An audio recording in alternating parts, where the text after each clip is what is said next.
We've been talking about the nature of gases, and we've done a series of fun experiments that try to show how gases have mass.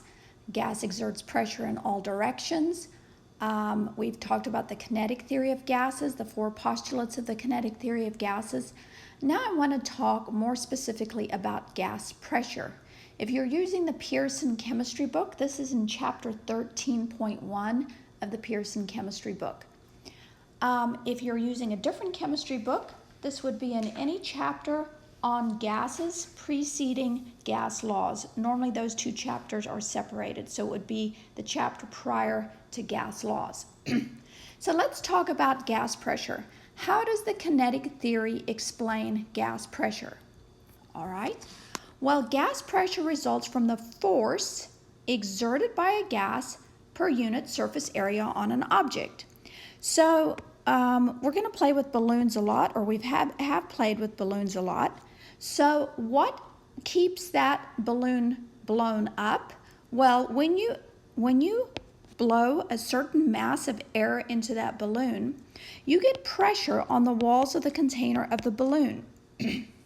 Now that pressure results in a force per unit surface area on that object. Okay, so how fast and how hard those molecules run into the sides of that balloon will produce a force per unit surface area. Let's think about pressure in a different way. What if you wanted to go outside and you wanted to walk in the snow? Well, we live in Florida, but a lot of you have visited places that snow, and it's a big novelty to us. But we live in Florida, so we don't really care much about snowshoes. But let's say you don't live in Florida and you want to go walking through some deep drifts of snow. Now, if you just go out in regular shoes, you're going to sink to your knees, and then the snow's going to go in your shoes, and you're going to be freezing cold. But if you go outside and you're wearing snowshoes that have a large surface area, you don't sink. That's an amazing snowshoe I just drew. You don't sink into the snow. But what if you went outside and you wore a pair of stiletto heels, and the back of the heel had an area of about that big? Well, you're sunk in more ways than one, and your feet are not going to be happy. You're going to sink into the snow. Why is that? Well, that's because pressure equals force per unit area. Now, this F stands for force, this A stands for area. Let's say you weigh 50 kilograms, and 50 kilograms in force is about 500 newtons. Okay? 500 newtons. And let's just use easy numbers. Let's say that the area of this snowshoe is about 0.5 meters squared. Okay? So what is your pressure going to be? Your pressure is going to be 500 divided by 0.5. And when you do the math for 500 divided by 0.5, you get 1,000 newtons per meter squared. Now, a newton per meter squared is a Pascal. And often we don't use pascals because they're so small. We use kilopascals. So this would be 1.000 kilopascals. Okay, we just divided by 1,000. There's 1,000 pascals in 1 kilopascal.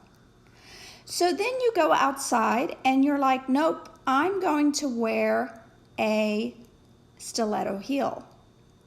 And just for simplicity's sake, that stiletto heel, let's say it has an area of 0.005 meters squared. Okay, so this is you in your stiletto heel. How much force is going to be on that heel? 500 divided by 0.005. And now you're going to get a pressure of 100,000 newtons per meter squared, or 100,000 pascals Now we want to convert that to kilopascals, divide by 1,000. That's going to be 100 kilopascals as opposed to 1 kilopascal.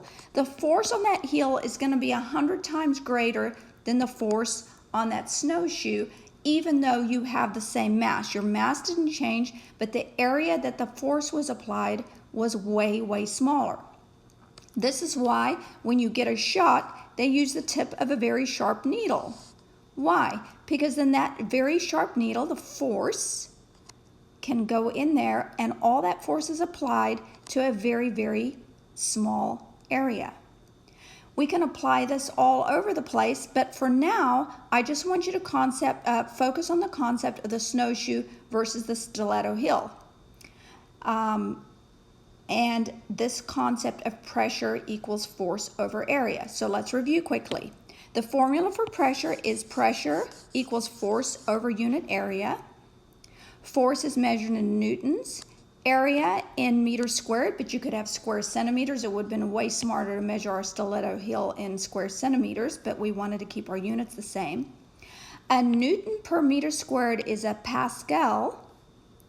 And usually instead of pascals, we use kilopascals, and then we would take our number and divide by 1,000 to convert from pascals to kilopascals. But you're great with conversions because you use dimensional analysis.